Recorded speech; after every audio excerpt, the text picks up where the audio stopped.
An apocalypse would really, really, really, really suck. But, look, I've been writing a sci-fi book for about the last 6 months, and it's based within an apocalypse. And before then, I was super interested in the topic, so I've thought a lot about this.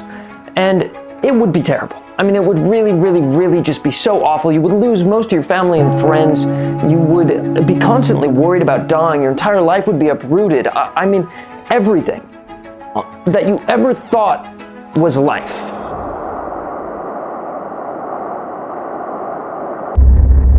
would just be stripped away to survival instincts.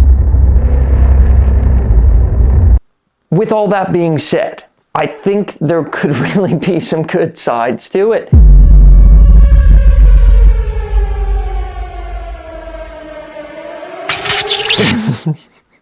Reason number one, why the apocalypse would kind of be good. For the first time in your miserable life, you would have purpose, survival. No longer would you worry about the existential meaninglessness of life. There's really no time to worry about meaninglessness when you're worried about radiation or fending off the undead or an artificially intelligent drone that comes and lays an airstrike on your family and your dog and everything you've ever loved.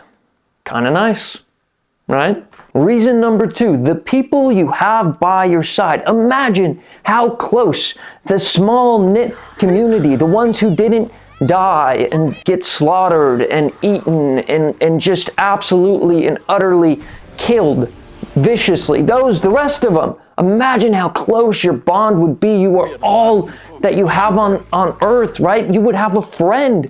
For the first time in your life, you would have a friend.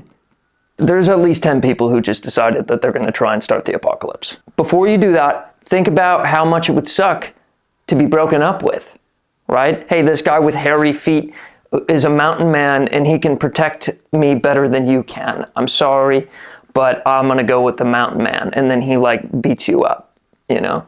Because that's probably what would happen. Reason number three, in a weird way, you'd probably have less anxiety. Okay, look, after you stop thinking about dying and all of the death and the death and the misery and the loss of everything you've ever known and loved, after that, right, you don't have Instagram anymore. There's no social media, so there's nothing you can really be anxious about. Oh, hey, they have a better life than me. It's no, they don't. They're dead. So because everybody's dead, you can be happy.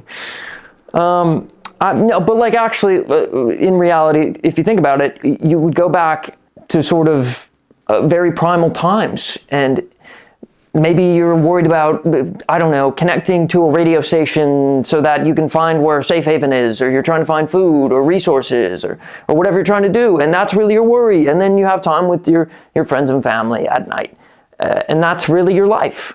You're not on Instagram because it doesn't exist, and those people are dead, right? Reason number four, you'd have a really good tan.